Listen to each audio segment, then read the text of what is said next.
That's just sports, baby.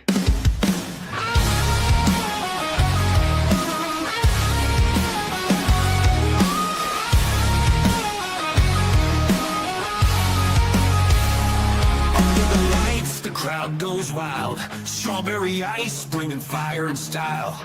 Reds, Bengals, Bearcats, all in my zone. This is my stage, my mic, my throne. Boom, like a hammer, I'm breaking the game. Strawberry ice, you're gonna know my name. Sports Talk Thunder, hear the podcast roar. Cincy's line is kicking down the door.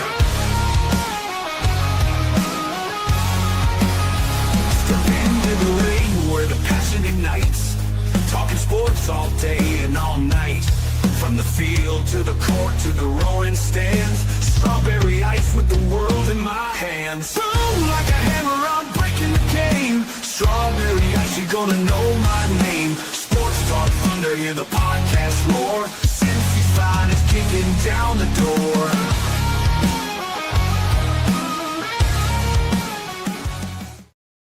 Hey guys, what's going on? Welcome to the show. This is Sports with Strawberry Ice. I'm your host, Iceman Jeff Trennepohl. And as always, I bring you sports from a West Side point of view right here in the great city of Cincinnati, Ohio. And you know it, as always, I'm coming to you live from that ice game. All right, shout out to my sponsors. They are Priority Lawn and Landscaping for all your lawn and landscaping needs. You need your grass cut, you need your shrubbery trimmed, I don't know, you need a paper patio, you need anything. I mean anything. Landscaping required. Think Priority Lawn and Landscaping. Also, shout out to T Properties, quality housing for quality people. Check out the website at www.tpropertiesllc.com for all your rental property management needs and your rental needs. And of course, Meyer Window, Door, and more. I got it in my house. I highly recommend you get them in yours. They're energy efficient, great looking windows, easy to clean. Meyer Window, Door, and more. The website is MeyerCincinnati.com. And also, shout out to my favorite brewery, Moorline Lager House. Get on down there, get you some delicious Moorline beer, some delicious Moorline food. And tell them I sent you. Moorline Lager House.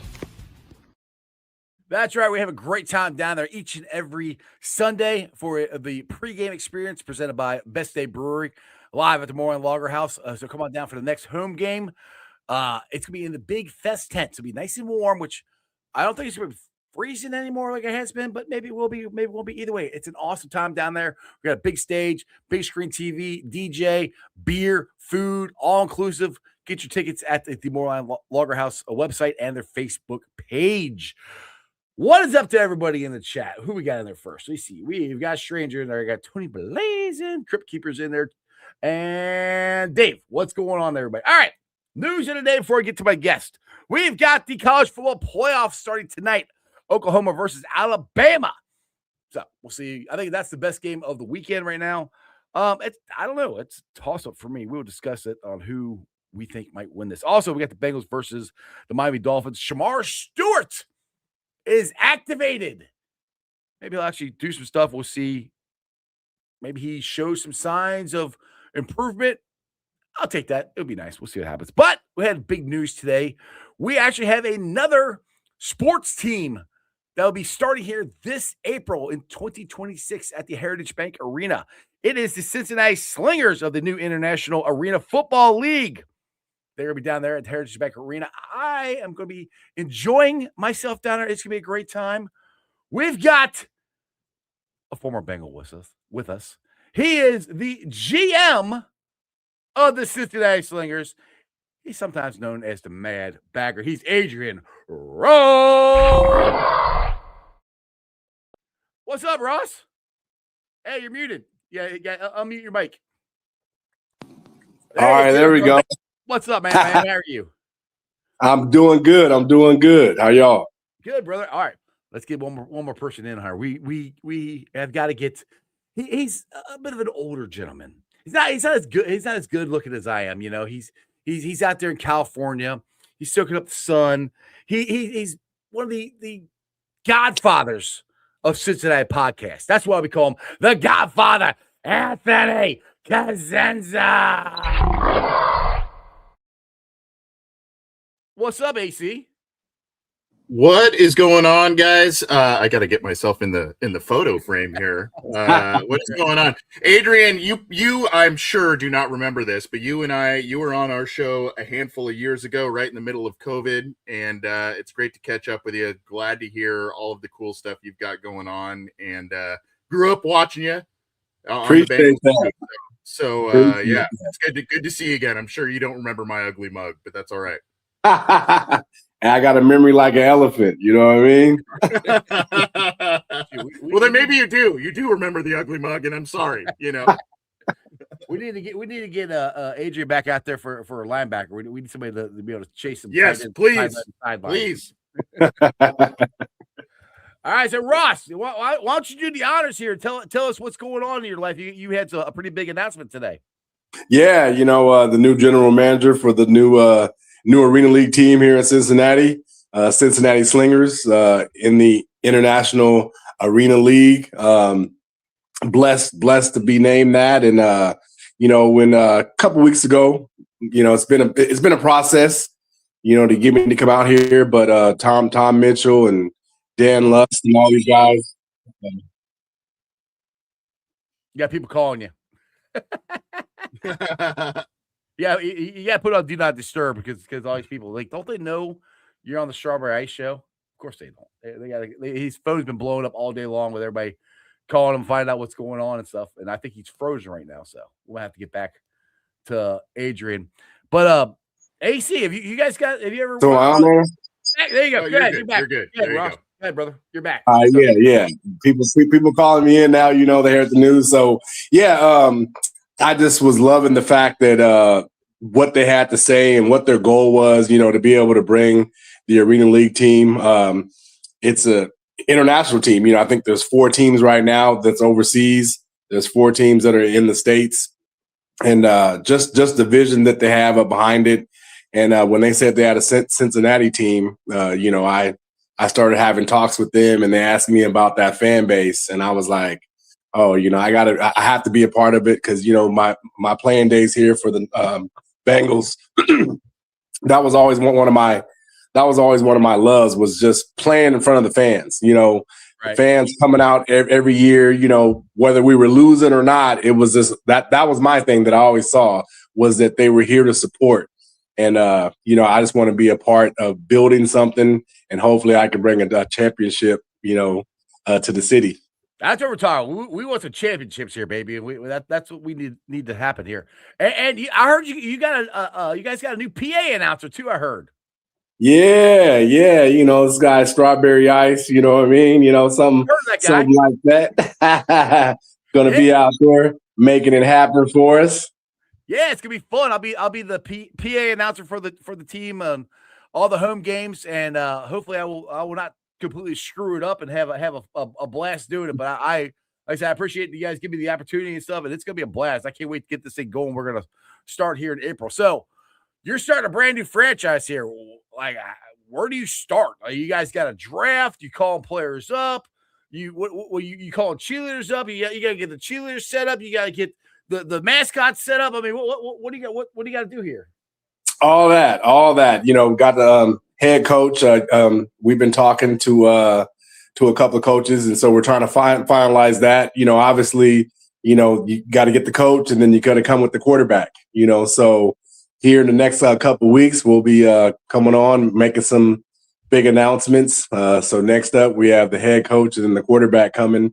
And then, just like you said, cheerleaders, you always got to have the cheerleaders. I mean, that's what this game is about right here, is like the interaction with the fans, having a great, family fun, exciting night, being able to, after the game, go onto the field, and interact with the players. During the game, the coaches, if you guys get the seats up close enough, you're going to end up knowing the coach, because you're going to be right there next to him. So it's just a family, fun, festive affair. Yeah, AC, have you ever been to an arena football team? We used to have an Arena League team out here, and it's hella fun. I mean, arena football is way fun.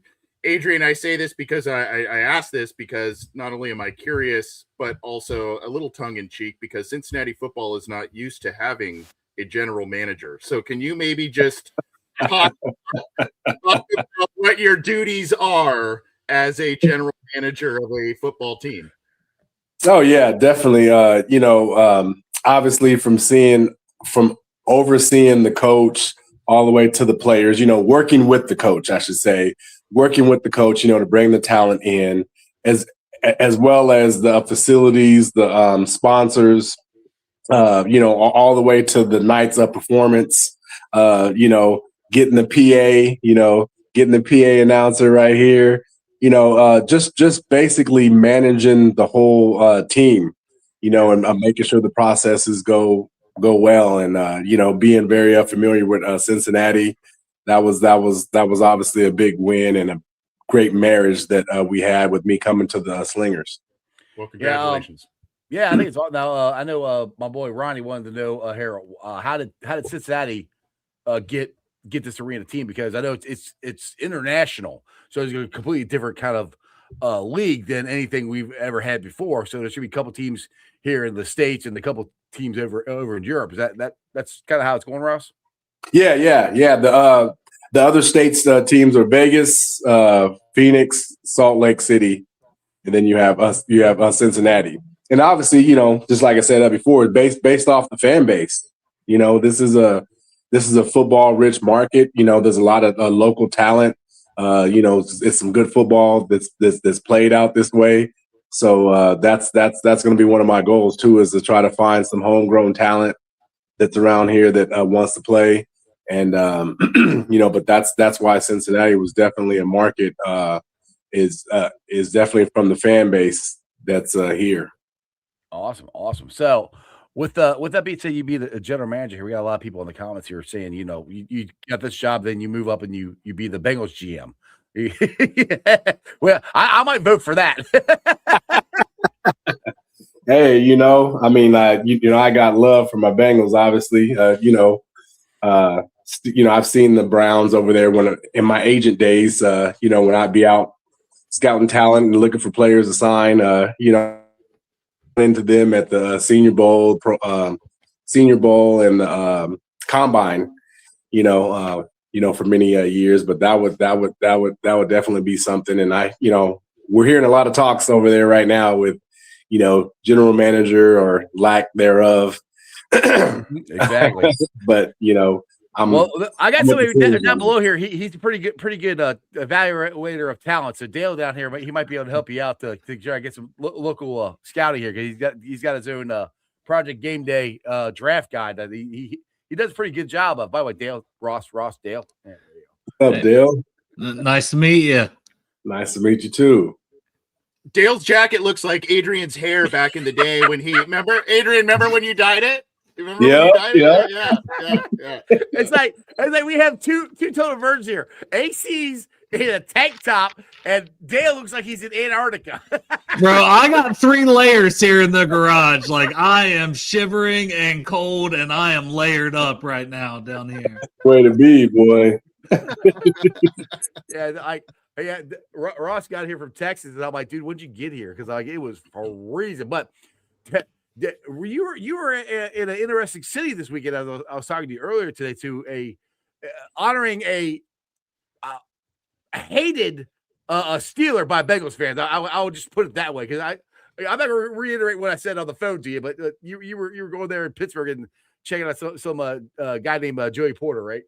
Yeah. One of my old teammates, man, my brother Joey Porter, was inducted into their Hall of Honor. So congrats to him. And I think he went in with Roethlisberger and Pouncey.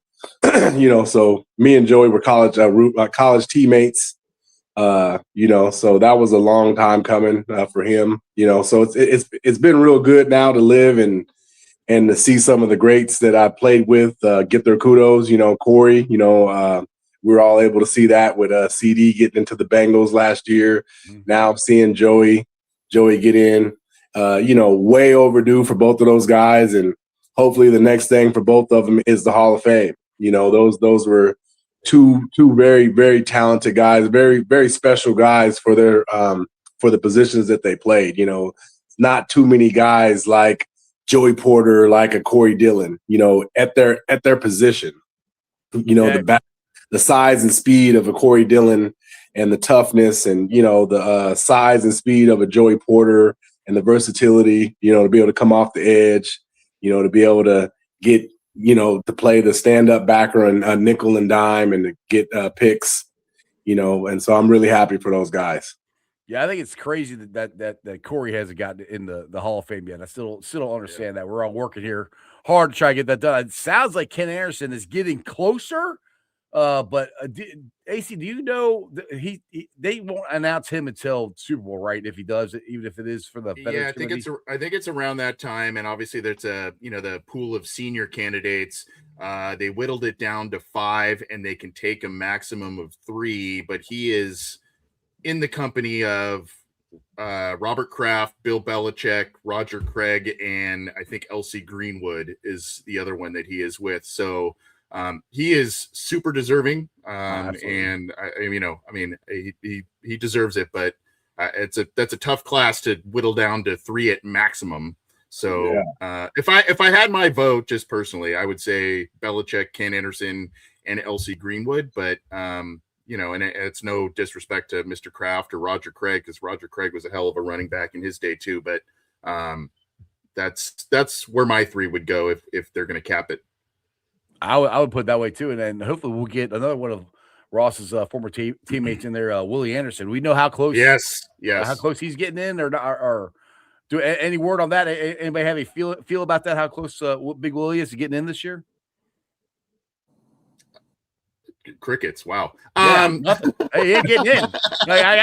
He deserves it. I actually would love to hear from Adrian on this, because Adrian played with him, and the problem that Willie faced not only was some struggling Bengals teams, but all the Pro Bowls at that time went to left tackle, and it wasn't the right tackle. Willie was one of the best in the game during his entire tenure, and he's another guy that is deserving, and he's in a slate with all kinds of other players that are very deserving as well. It's just, you got to put his name out there. I think the Ring of Honor does that. But Adrian, I know you played with Willie for a long time. Hell of a football player.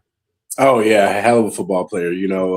Trying to, those days trying to go around him on one-on-one pass rush. I learned I had to get some new moves. I'm like, these old moves I was using against everybody else wasn't working against Willie.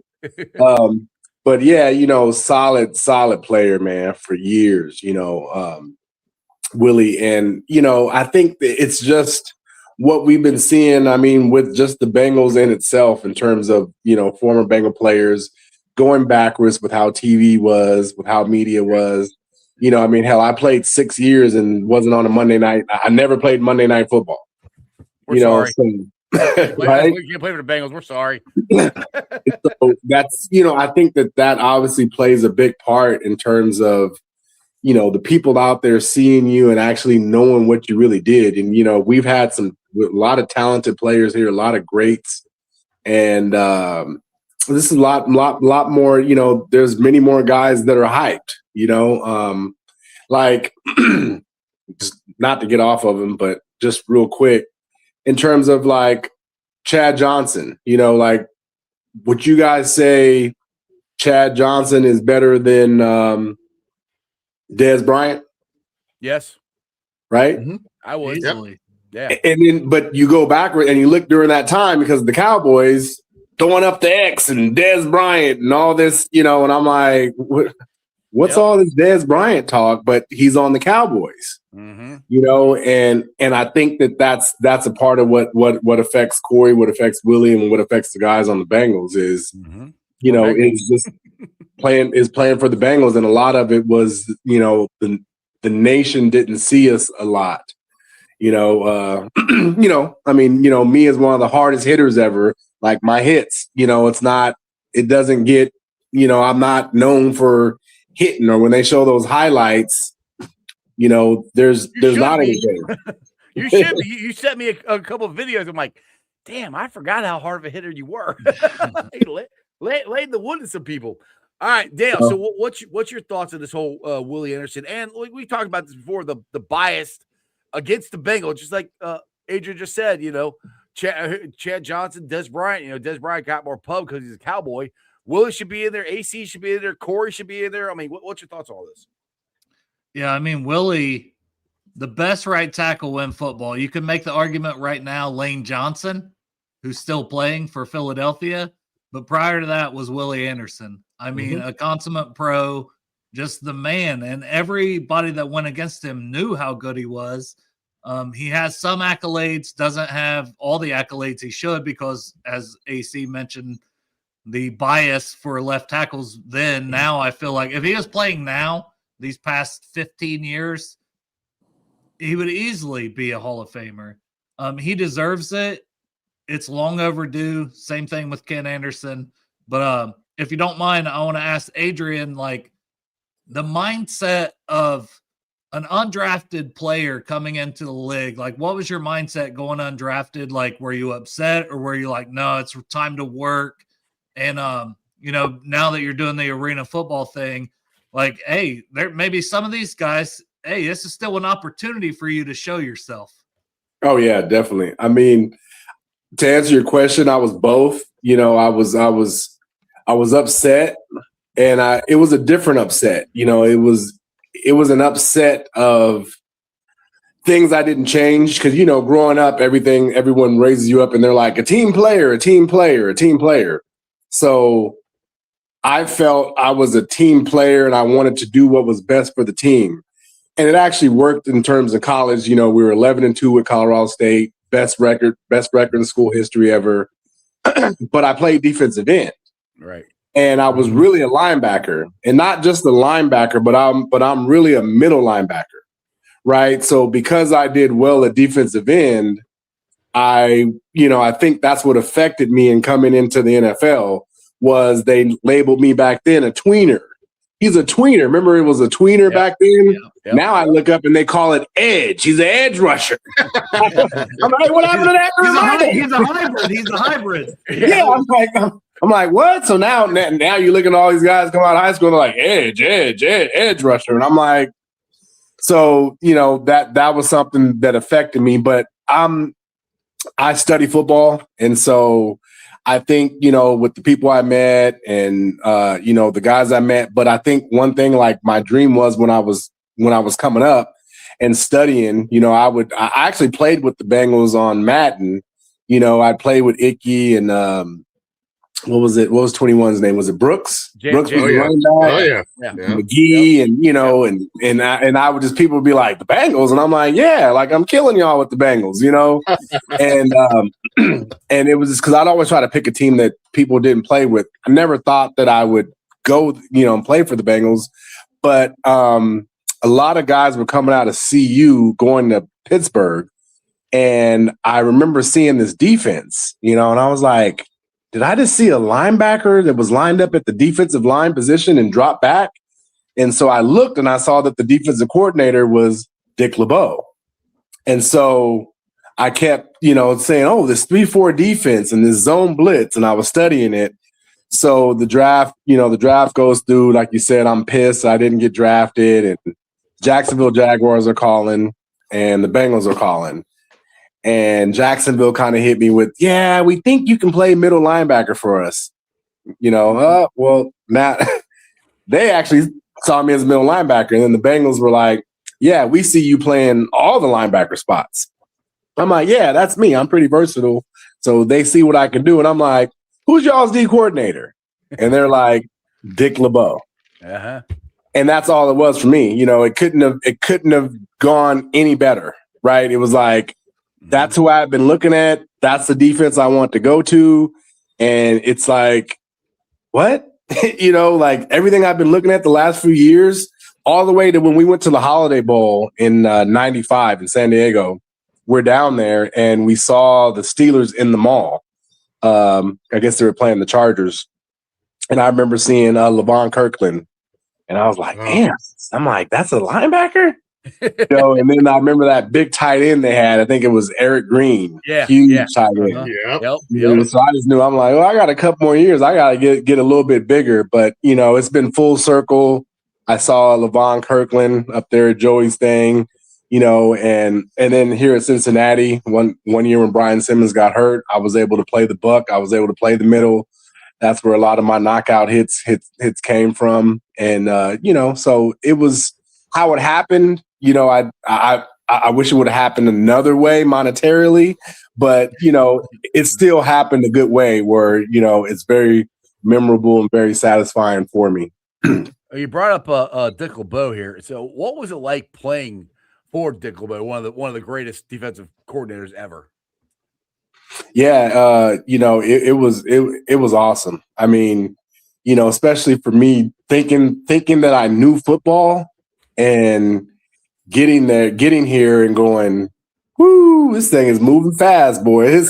It was like that left and right and but it was when I got the system, when it finally clicked, I was like, oh yeah, this is a defense, and it's very unique and different than anything else, and so what I see now at the lower levels, you're seeing a lot of 3-man fronts, but it takes that coordinator to be able to coordinate, like it takes the play calling, it takes the players. When I tore my knee, in week 15 in 2003 against the Rams, but we only had one more game left against Cleveland. I'm the ultimate run stopper. Like no one's running the ball my way generally.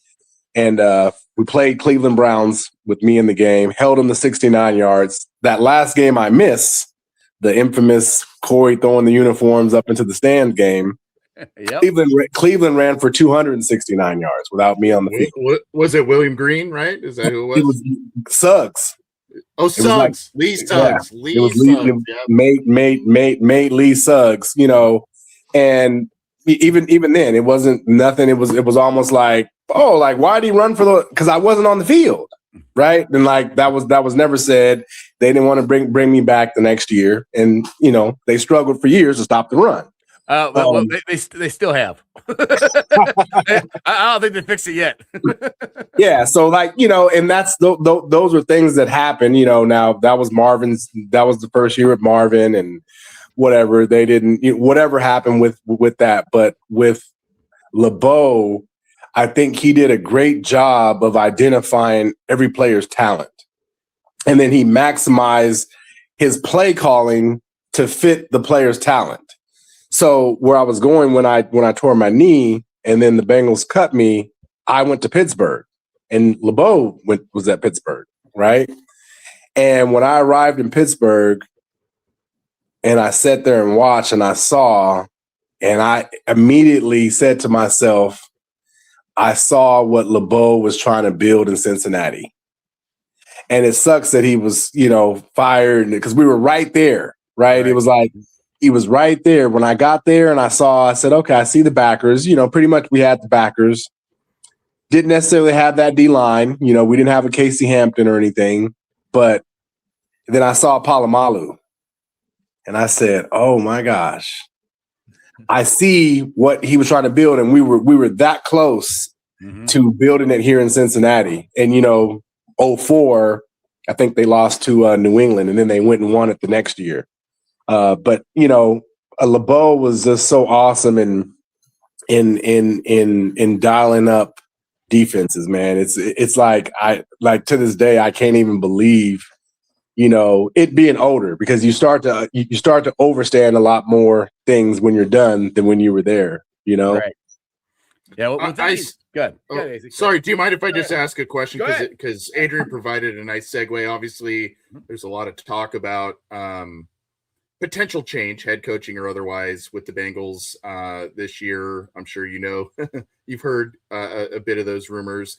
I guess I know, obviously, you spent the 1 year with Marvin, and I asked you this the last time, since you vividly remember speaking with me a handful of years ago. That's you remember yeah. No, just organizationally, I know you have an immense respect for Dick LeBeau, but when Marvin came in, the changes you saw in a short period of time that a guy like that comes in, what did you see, I guess? Because there may be, I don't know, there may or may not be similar changes with the Bengals this year. So, I mean, what does that do to a team that hadn't been winning? You mentioned you hadn't played on Monday night. Like, what what was the energy he brought to the team that was really close to making the playoffs that first year?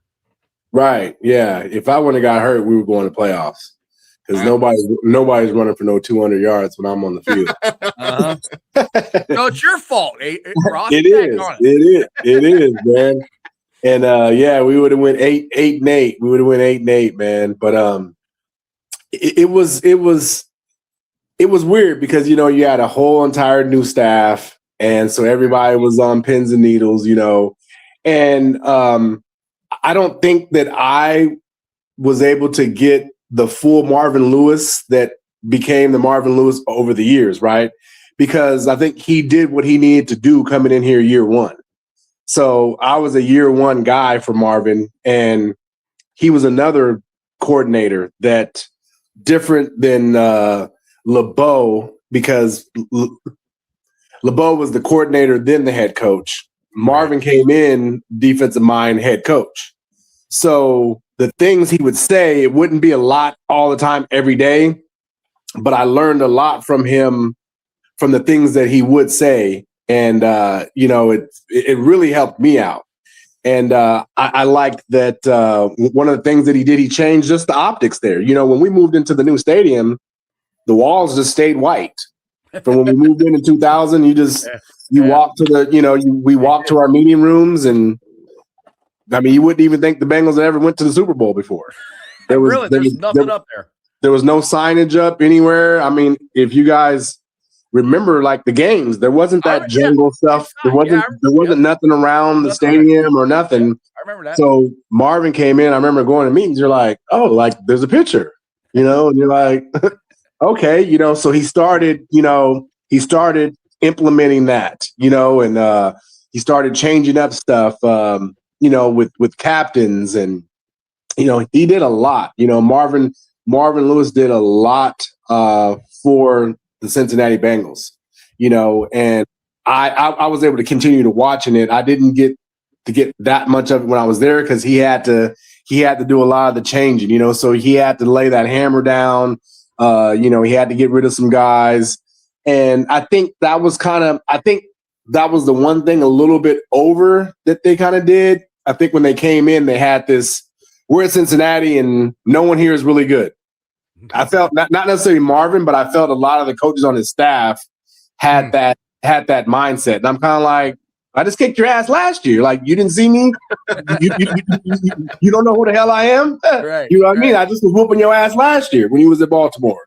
Right. So it was kind of like they acted like we were all new guys, and specifically me with the linebacker coach group. You had me and Brian Simmons here. I mean, they ended up cutting Steve Foley, but then we brought in Kevin Hardy, and it was like the coach just tossed Kevin Hardy in front of the line, like, Kevin, come here, like it was college, like, come here and lead. And so I felt that was a little weird, when you have a drafted guy and Brian Simmons here that's been a leader, and then you're a new coach and you're like, Kevin, hop in front, and just hop in front of Brian, Right. So it was weird. It was weird there then, but again, like I said, if I looking at it from his position, that was the goal, was to create change. Right. Right. So, question. So, we said Samar Stewart is going to actually be activated this Sunday, and I don't know how much of the Bengals games you got to actually watch, but we had a lot. I mean, it's a very young defense, and we got two rookie linebackers that are playing. We got two young edges that get the most playing time they've ever gotten. And we've seen flashes of them making good plays and bad plays, all that stuff. Just from what you see, which again, I don't know how much of the Bengals you watch here, what's your thoughts on how the young defense has progressed this year? You think they're going in the right direction the way Al Golden's trying to take them, or what's your thoughts on it? Oh yeah, I definitely do think that they're getting better. I like where they're trending. I thought it was a little weird when I looked up one time and I'm like, is Logan Wilson on punt team? That was kind of one thing for me. I didn't understand the Pratt being gone and now the Logan Wilson being traded. I thought one of those guys, especially the production of Pratt, but okay, you let him go, you keep Wilson, but now you trade him away and you throw the rookie out there. But the rookies I've seen, I mean, they're balling. Like they've definitely impressed me. I can see why they're like why they're draft picks, and but there's going to be some growing pains. We've seen like the Buffalo game, and dropping guys in coverage late in zones instead of But for me, those are all small minor things. I'm not sitting there looking like, oh man, these guys can't play out there. Starting to get some of the pass rush picked up. At first when Hendrickson was out, it was like guys are standing back there all day, but starting to see some more pressure. So I've been impressed. I will say, I've been impressed, and I see them trending up. Go ahead. I was like, how hard is it for a young defense like that to kind of figure it out? Because this is one thing I don't mean AC have talked about this, and Dale, like who's the leaders on this defense? Because there is no veterans. I mean, Trey would be the veteran, but he's been hurt and he hasn't been able to play. So how hard is a young defense to navigate this when there really isn't any guys, like veterans like you guys out there to been there, done that, and help them navigate this? How hard is that? That very hard. It's very, very hard. It's very hard. Like the NFL, these offenses, the rules that they're able to do now, it's obviously favored for the offense. So it's really tough to just, leave college and then just come over to like the National Football League and then be thrust out there. And then just as you said, where's the leadership at? Mm-hmm. And so it's tough to try to be a young leader, right? Because you're trying to delete the computer that you've been learning from college, right? Because you have all these plays in your head from all these other years. Now you're inputting into your new computer this new data, and at the same time you still have that old cache and data still in there up in the other one that you're just trying to get for yourself. Now, how are you gonna lead and tell this other guy and tell that and talk to the coach? Go to press conference. He's got the green dot too. So Knight's got to be calling the plays too. That's another thing he's got going in his brain too. It's a lot, like they're always talking about the quarterbacks, and they're never saying that for the linebacker, especially the green dot. That's a lot to have all that communication to get it to the other 10 guys, and then within yourself, to listen and hear the quarterback signals and to look at the running back and to get all these other cues. It takes a lot, and then you have, who are the coaches? Are the coaches there giving them the little nuggets that they need to get there? Mm-hmm, mm-hmm. Got it. You got something off of that? Toughest guy to tackle. I know you kind of saw a little bit of everything with, Cleveland coming back in 99 and whatnot, but, old AFC Central guys, Jerome Bettis, Eddie George. You probably saw Fred Taylor a few times as well. I don't have that in front of me, but I mean, guys you went up against regularly. Who was you're a great run stopper. Who was the toughest guy to get to the ground, especially on 1v1 type situations? Besides Corey Dillon. Some of those. Besides Corey Dillon. Yeah. For me, it was obviously just like you mentioned. It was a division. We had big backs. And yep. For me, it's like a lot of the guys and a lot of the people out there. You always think it's the big back, right? But for me, I was a big linebacker. So to me, the big backs were easier for me. For me, the hard guys was like the Warwick Dunns, like Warwick Dunn, and the smaller guys. It was a Charlie Gardner for the Raiders. It's the little shifty quick guys, because I'm coming to knock you out, and those guys are like no, or I'm gonna get down on the ground. Whereas the Bettises and the Fred Taylors and them, they're used to running people over, so they're like, come on. And I'm like, nah, you're not winning this one, but it was always the smaller guys for me. And I would say, Barry Sanders, probably best football player ever, but he's number one, by far. As the first, I think that was my rookie year, and James Francis was out there, and He's spun James Francis around, and they're like, "Go in there for James," and I'm like, Nope. "Me?" Like, first time I didn't want to go in the game. I'm like, "No, you sure?" Like, just go ahead and let him. I'm Go good. ahead. I'm never here. I'm just Yeah, I'm not trying to tear my knee out early, but Barry was something else. But I'm trying to think.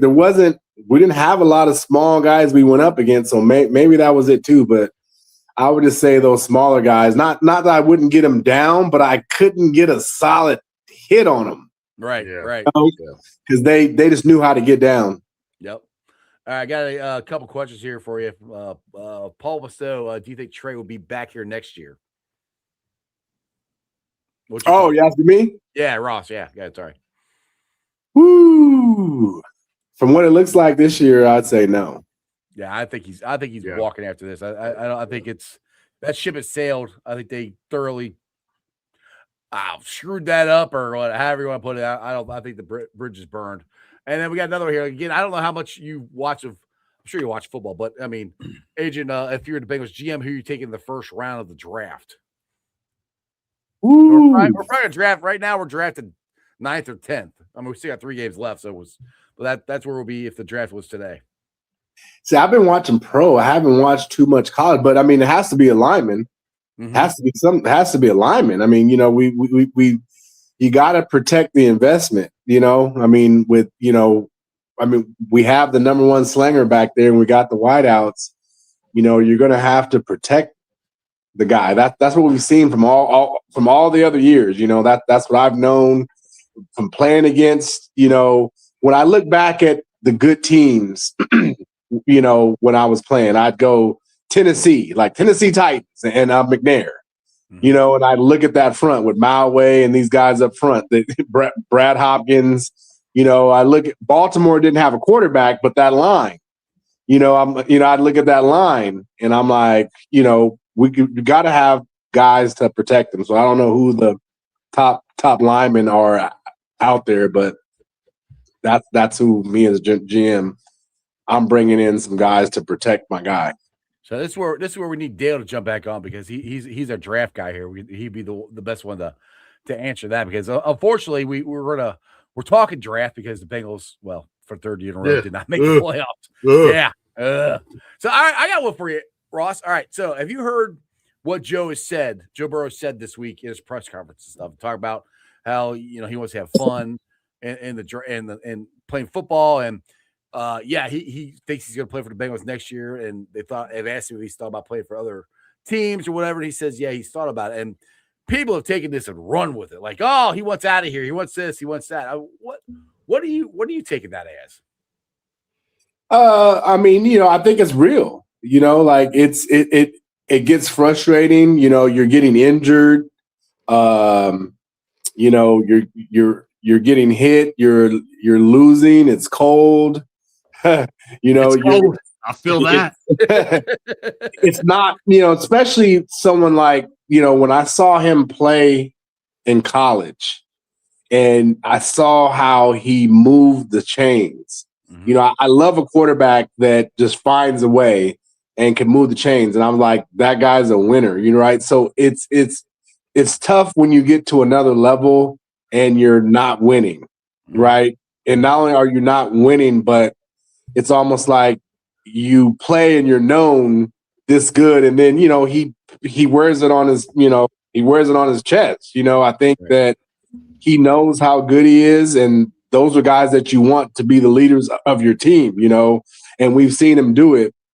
So I mean, it's called frustration. Mm-hmm. Yep. And I think he's the guy that can say what he needs to say and say what he wants to say. And these are real things. As a lot of people got on our guy Corey for saying stuff. Carson Palmer said things, right? Like, these are all very talented men, and they end up coming to that conclusion. So it's nothing that we haven't seen before. Exactly. All right, Dale, you're back on here now. They're asking here, ask Ross here, and I'll ask you, if you're the Bengals GM right now, who are you wanting to take in the first round for the Bengals? Right now, it's 9th or 10th where we're picking, and I know Field Yates has the DN from Miami who's playing this weekend, which I'm going to try to check him out, see how he looks. But who are you taking right now? Who's on your list for drafting? So you're talking about Reuben Bain Jr. and the discourse is he has 31-inch arm length or whatever, and it's like, is he a good football player? Does his tape look good? You know what I mean? That's a top 10 talent. I would be good with Reuben Bain Jr. from Miami. But for me, I like Peter Woods from Clemson, and everybody wants to be like, well, he don't have the production. He had 2 sacks this season. I'm like, you realize D tackles don't have the same production as edge rushers. Like, you know, they just don't. Like, the best defensive tackles have 5-6 sacks, and that's based on the guys around them and everything that's going on with their team. It's not really just that player's performance. If you watch him, watch how he moves, watch his feet, and his pressure rate is always super high. So I like Peter Woods, D tackle. I think would help this team tremendously. It's something that the Bengals have been missing on the interior defensive line. I think that when you got that pass rush in the interior, it frees up your edge rushers, it frees up your linebackers, your blitzes, it frees up everything. Yeah. And then Caleb Downs is like the safety talk. That's who I want. That's who I want. I want Caleb Downs. You don't want to take a safety that early, you know, if you're picking in the top 10. Well, you want to take the best player on the board ultimately if you're drafting. That should be a GM. That's what a GM should want to do in my eyes, personally. Like, I know we don't have an official GM. We got Adrian Ross on. We got Adrian Ross. I'll vote for Ross to be the next Bengals GM. Yeah, let's do it. But, you know, Caleb Downs, like, he's just a difference maker. Like, you can say coach on the field. It's not just something you say. It's something he's earned. He studies the tape. He knows what everyone's doing. It helps line everybody up. You know where people are going to be at. You know what their job is. So you know what the offense is doing, so you can counter that. And, you know, so to me, Caleb Downs, obviously Peter Woods, but you should just take the best player available. We don't talk about corner a lot for the Bengals, but Cam Taylor-Britt's probably out of here as a free agent. Mansour Delane from LSU was phenomenal this year. Like, that's a guy that would improve this team. You just take the best guy that's left on the board, whoever that may be. That would be nice if they do. They seem to try to outthink themselves from I say from time to time, like all the time. They act like they know more than everybody else, it seems like, and it's baffling to me why they think that, because, well, it hasn't worked here lately. AC, well, it's not like Stewart was a bad pick. He's been hurt, and I'm not out on Stewart. He needed development. He needed time, and we already had Miles Murphy, who is in year 3, and we're seeing it now. Stewart's he's also the same type of player, player. I'll send this to Ross here. All right, so we're finally seeing some production from Miles. But he's also getting the most playing time he's ever gotten too. And I've said this: you don't get better at football until you play. Get to play football. How much of the development comes from actual playing time? Like Shamar Stewart hasn't played a lot because he's been injured this year. Miles Murphy, we're finally seeing some development from because he's playing. I think that has a lot to do with it. How much does playing time have to do with developing yourself? And how big is that? Oh yeah, definitely. It's huge because like when you're practicing, you're generally practicing against what your offense does, or whatever side of the ball you're on. Now obviously, then if you're not, then you're generally given the look of the other team. So just like you said, you need the playing time to get to playing what you're supposed to be playing and what you're supposed to be getting better at. So that is it right there, is to be able to see all the different looks and to be able to get all the other options so that you know what you're doing when you're facing all these different people and all these different looks. So it's playtime is huge. You got some add to that? Well, learn from your mistakes too. I mean, on the field, right? I mean, you make a mistake once and then you hopefully learn from it and grow. But I want to go back just to some. I'm a history major, and so and I love team history and all that. I know we talked Hall of Fame. One guy you played with, and I know we're banging the table for Corey and for Willie Anderson and Ken Anderson, all rightfully so. You played a little bit towards the end of your stint with the Bengals with Richmond Webb. and a guy that I have immense amount of respect for.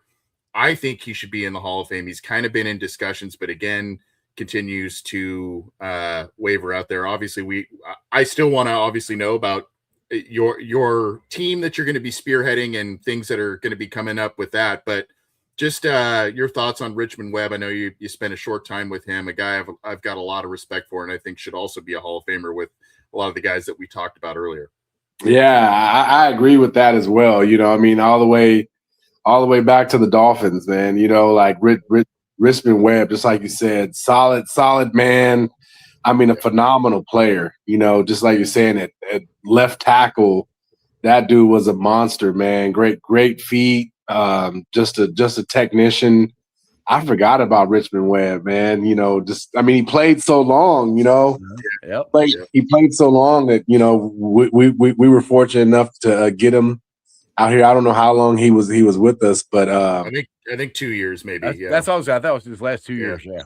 Great man. And that's a great name right there that you said. It's a guy like that's not in the Hall. That's, I don't know. I'm like, you really have me shocked with that one as well. Like that dude. I mean, how long did he play for Miami? Long time. Long time. I mean, he protected. It was Marino's blindside guy. Right? I mean, you blocking for a Marino, and then was still. It's not like he came to the Bengals and I looked at the guy like, like what's he doing here? And he still was a real solid lineman. So yeah, to answer your question, that'd be a great choice right there for the Hall as well.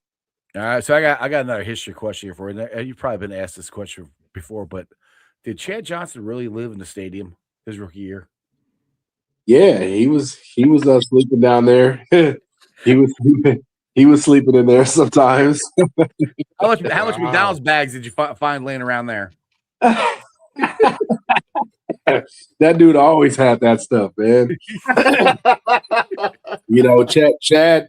I think one of the biggest things that Chad brought was he talked. I mean, like he talked, and I think a lot of people for so long were around here and it's like you didn't see guys talking or the guys weren't really saying anything. And no, because they all thought they're gonna lose. right. So I think I love that Chad would just get out there and he'd just say whatever. I think that took a lot off, and then it also put people on point because we're gonna go in there and back our guy up. Right. Obviously, my last year, 2003 Kansas City Chiefs. You read my mind. That's where I was next going to. How much fun was that game? How much pressure was on you guys to back your boy up on that? Oh yeah, I mean, I don't think it was like he said it, and kind of like I said, guys were still kind of like, "Hey, he said something. Like, why are you saying it?" But hey, what are you doing, Chad? But hey, he said it. Like, what's up? And that's another game for your boy right there. Priest Holmes. We shut that run game down. Will Shields. All that. And we won that game. It's just, it was weird playing teams like that. We played Seattle that year, shut them down, and then they go to a Super Bowl. 2 years later? Yeah, but Sean Alexander, the running back then. Yeah, just like I told you, man. If I was on the field, it was shut down city, man. Dude, Ross, I'm telling you, we need you now. Come back and get yourself. I know you got the GM thing, but just come back to the Bengals, man. We need you back now. Speaking of Cincinnati Slingers, so are you going to be part of designing the uniforms, the uniform party out there? I know people are always on uni watch. Hey, we're part, people are always on it. So I already asked you today. I have to be. So I'm gonna have my hands all over that. Anything that I can do. But just like you said, that's a big part of it. I tried to be a part of the uniform game when I was at the Bengals. It took forever to have the black on black. But I think when we came out against my favorite, we came out against Denver against those and those, and I brought that up 2 years prior. I still want the Bengals to come with the metallic orange helmet. Ooh, that'd be nice. I like that. bring the shiny orange out. So I got to have some meetings over there now. I'm back in town. Got to go. Hey, I want the inverse helmet, like the inverse stripes, where it's like a black helmet with the orange stripes. Yep. That'd be cool too. That one too. So, Paul wants to know what's the logo look like for the Slingers? Talking about the Slingers logo? Yep. Oh, the logo's out right now. It's on Facebook. It's like the football being thrown over like the bridge. Yeah. It's on Facebook. You check that. And the colors are maroon and yellow. Is that correct? I'm not gonna overly. I mean, that's what I'm seeing right there. You here. go. Yep, that's it. He's got it right there. Cincinnati Slingers. It looks red and black, man. That's like the NWO Wolfpack, as my old wrestling fandom. There it is. Let's go. That's pretty fire. Wolfpack for life, baby. Different combinations there. That's cool.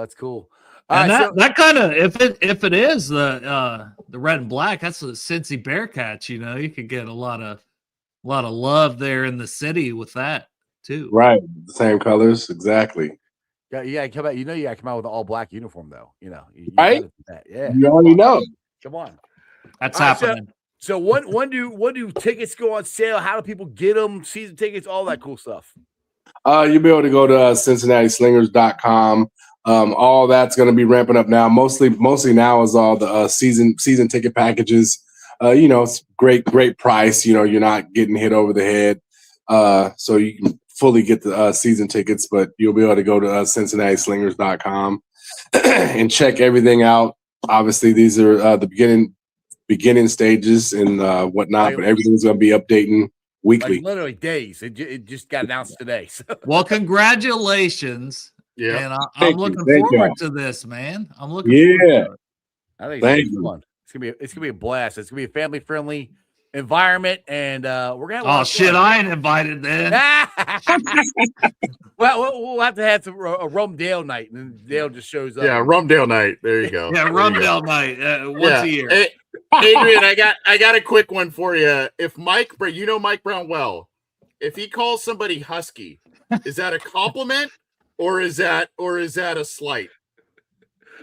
Probably a slight. Damn, AC. No. First time AC met this man, he's so excited to meet Mike Brown. There's the picture when he met him. And he's like, well, you're kind of husky. Probably wasn't a slight to you. He probably was. It's slight. He probably was like, no, he probably looked at it then. Okay, I thought you were saying he was saying it to a player, so he probably meant, like you could probably play or something.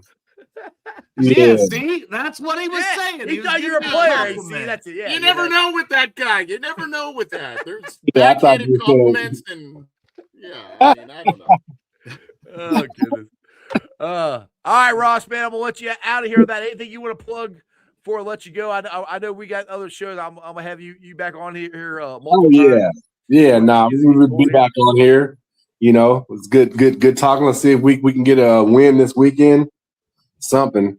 That would be nice. They'll make my Monday show a lot more fun if we win. Hey, it's a win either way. You get better draft position if you lose. Just saying. I'm a draft guy. I hear that. I like to win. I want to win. I know. I'm watching the game. I'm rooting for a win. Yeah, I want to win. All right, Ross. Hey, you take it easy, brother. I'll talk to you later, man. All right, appreciate y'all. Y'all have a good one. Happy holidays. You too, bro. You too. Happy holidays. All right. All right, boys. So, any parting words before we get on out of here? What do you got, AC? That was awesome. Yeah, that was Ross awesome. Is cool. Yeah, that was awesome. And a guy that I vividly remember watching and rooted for, and that was awesome. Thanks for letting me be a part of it, man. Hey, thanks for joining. Dude, like I said, I didn't mean to usurp. I had to ask the Husky question. The interview. If you weren't, one of us is going to ask. So don't worry about it. No, but I mean, Friday show and Monday show are my two favorite shows to do. So I enjoy you guys coming on here. But I wish it was summertime doing these Friday shows. It is so. where it got down so low, like it got up to 50 the last couple of days. I come down the garage the other day and I'm like, AC's like, yeah, I know. Yeah. Poor Chop said, oh, the difference in these two Cincy Jungle Riders, like garages, yeah. garages are unbelievable. Oh man. All right, boys. I'm gonna get out of here. We're gonna go head over to my son's house and hang out with the grandson. Oklahoma, Alabama, college football. That's our college football talk. Oklahoma beat Alabama previously. I think it'll be another very boring game. You do? Both quarterbacks are kind of mediocre. Well, this could be they big don't have for running Alabama. games, but Oklahoma has great defense, and I think Alabama could have something for him. And we'll see what Ryan Williams shows up at wide receiver for Alabama. You don't think Alabama's quarterback can have it? Because this could be a big game for him to decide if he's going to go play or not. Or go. Yeah, he needs to. He needs to. Yeah, exactly. I know we said college football. We didn't really talk college football. Hey, I just gave it to you right there. There you go. That's the game for tonight. There you go. I know. So who you picking again? I went with Oklahoma because they're at home. Yeah. And they won before, but I feel like it's going to be a game that's going to be tight. It could be like 17-13 in the fourth quarter. And it's like one interception could turn the game for either team. Yep. So the question is, if Alabama loses, does the voice go to Michigan? Oh, Michigan. The coach. Good Lord. The coach for Alabama. You don't think he leaves to go to Michigan?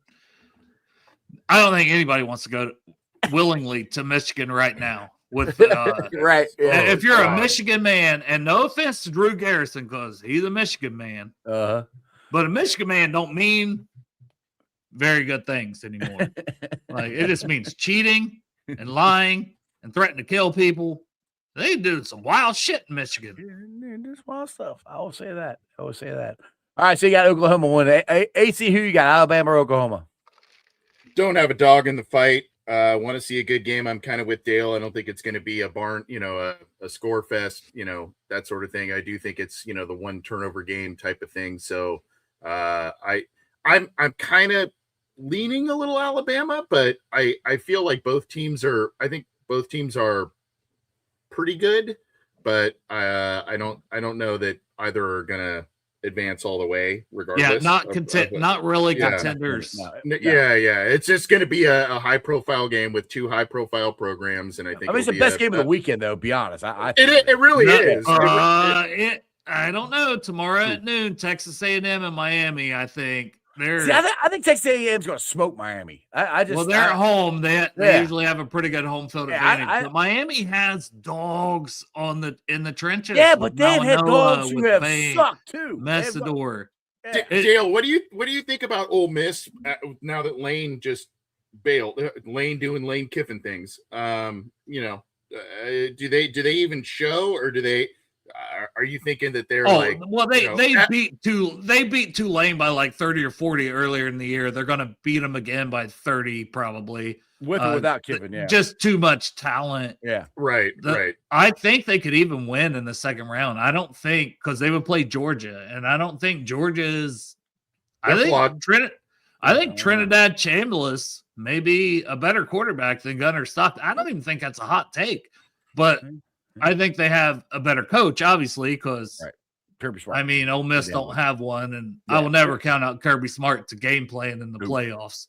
In the second, I'm already looking ahead to the second round. I think the games, and it's kind of funny, the two later games, like you got James Madison, you've got all these teams. Oh, sorry. I'm sorry, Pork Chop. I think it was me. I kind of put Lane on blast because he did this. He effed up USC. He screwed that over, Pork Chop. I heard a rumor that he banged Nick Saban's daughter when he was at Alabama. Oh, jeez, Louise, really? That's the rumors that are in the streets. Oh, God. This is why this guy has this reputation. I don't know about that one. Jeez, Louise. Yeah. It's a rumor. It's hearsay. I'm not speaking it as fact. Don't want Sports with Strawberry Ice Show to get yeah, exactly. All right, well, I gotta go because the girls are about to walk out the door, so I gotta end this, boys. Love you guys. Appreciate you guys. See you, boys. See you next Friday. All right, guys. Hope you enjoyed that as much as I did. I got to get the heck out of here. As always, All right, shout out to my sponsors. They are Priority Lawn and Landscaping for all your lawn and landscaping needs. You need your grass cut, you need your shrubbery trimmed, I don't know, you need a paver patio, you need anything. I mean anything.